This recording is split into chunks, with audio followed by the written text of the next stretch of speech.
গরিবের সংসার, আর তার ঠিক মতো যত্ন আত্তি করতে পারলাম না। না না, এ কি বলছো পদ্মলোচন?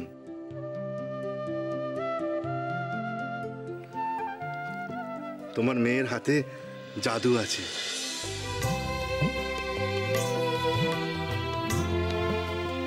নাহলে এমন সামান্য খুদকুড়ো এত যত্ন করে রেঁধেছে যেন মনে হচ্ছে রাজভোগ খাচ্ছি।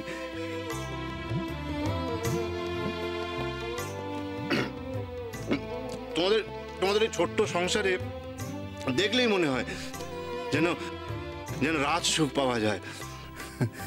তোমার মেয়ে সত্যি অতুলনীয় পদ্মলোচন, অতুলনীয়। আগে মা মরা মেয়ে আমার,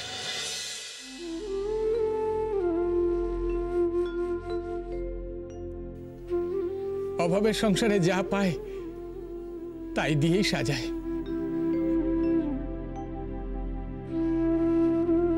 জানেন কথা, ওর মাও এরকম ছিল। মেয়ে একেবারে মায়ের মতন হয়েছে।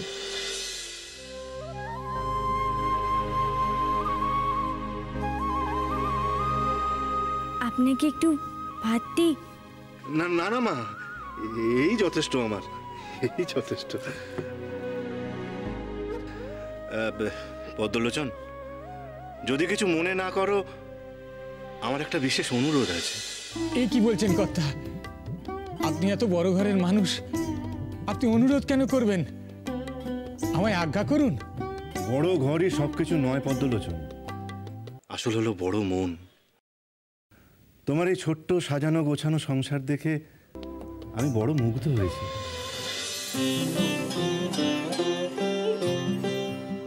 আমার ছোট ভাই গোপালের সাথে আমি তোমার মেয়ের বিয়ে দিতে চাই।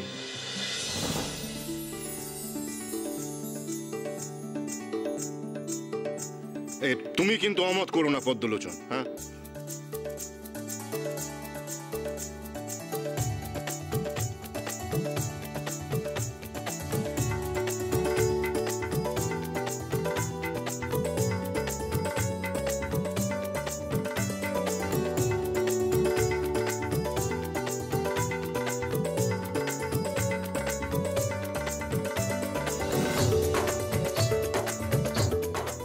তোমার ভাগ্যে আমি এই ঘরই লিখলাম তিলোত্তমা, স্বামী সুখ পাবে তুমি।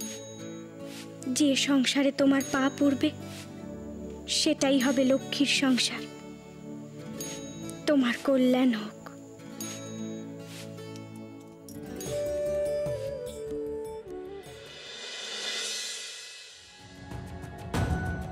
দেবর্ষী, কোথায় আপনি? আপনাকে যে এই সময় আমার বিশেষ প্রয়োজন।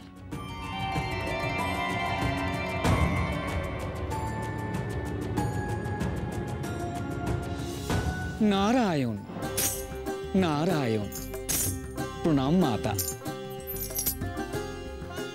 आदेश करुन माता। দেবর্ষী, শনিদেবের দৃষ্টির ফলে আমার ভক্তের বিবাহে বাধা পড়েছে। জানি মাতা, জানি। চণ্ডিকা গ্রামের গণক ঠাকুর ও বুড়ো পাত্র হরনাথের ষড়যন্ত্রে ওই গ্রামের সকলেই বিবাহ আসরে অনুপস্থিত থাকার সিদ্ধান্ত নিয়েছে। কিন্তু ওদের পরিকল্পনা সফল হবে না দেবর্ষী। এ বিবাহ হবে। আপনি এবং আমি এ বিবাহ সম্পন্ন করব। যথা আজ্ঞা মাতা। দেবর্ষী, আপনি হবেন পুরোহিত আর আমি যাব সধবার বেশে।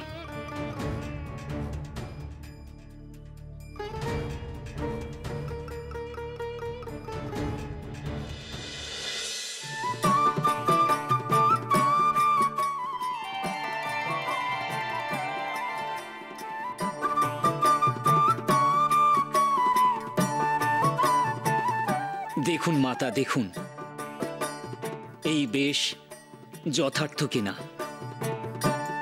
স্বয়ং দেবর্ষী যে বিবাহের হোতা, সে বিবাহে কোনো অমঙ্গল হতে পারে না।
নাকি এই ঘরে বিয়ে? তা এখনো কোনো জোগাড় হয়নি কেন গো?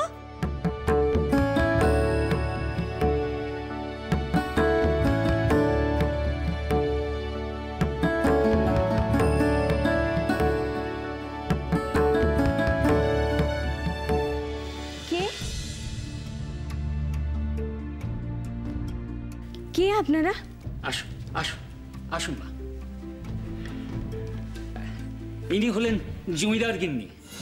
চন্ডিকা গ্রাম, কালিকাপুর গ্রাম, মনসাপুর গ্রাম, শ্রীপুর গ্রাম, সব গ্রাম নিয়ে, আশেপাশের সব গ্রাম নিয়ে যে বড় রাজ্য, ইনি হলেন সেখানকার জমিদার গিন্নি। ও জমিদার গিন্নি, পেন নাম হই মা, পেন নাম হই। এত বড় মানুষ আপনি, আমাদের এই গরিবের ঘরে কোথায় যে বসতে দিই আপনাকে মা। এই বুঝি তোমার মেয়ে? ভারী লক্ষ্মীমন্ত। আগে মা বলছি, অপরাধ নেবেন না, মানে আপনারা এখানে, মানে আমার এই গরিবের ঘরে। আমি স্বপ্ন দেখলাম এ ঘরে তোমরা কাতর হয়ে সাহায্য চাইছো। আমি মা লক্ষ্মীর ভক্ত।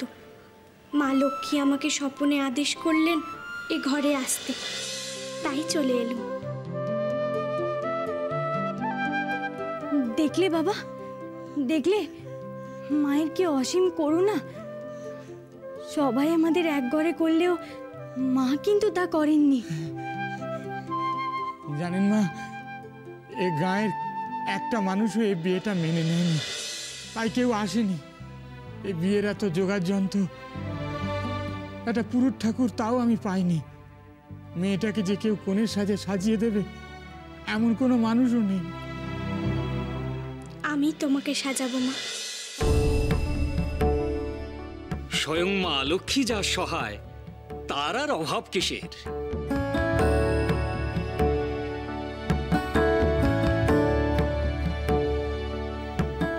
আর আমার এই পুরোহিত তোমার বিয়ে দেবে।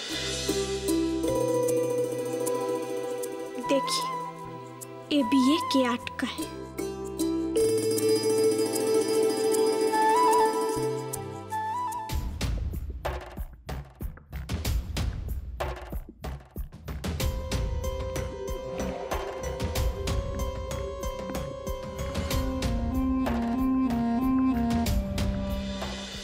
দেবী, যুদ্ধ সবে শুরু হয়েছে। আমি নিশ্চিত দেবী, শনিদেব তার দৃষ্টি নিক্ষেপ করে তোমার ভক্তকে কোনো বড় বিপদে ফেলার চেষ্টা করবে।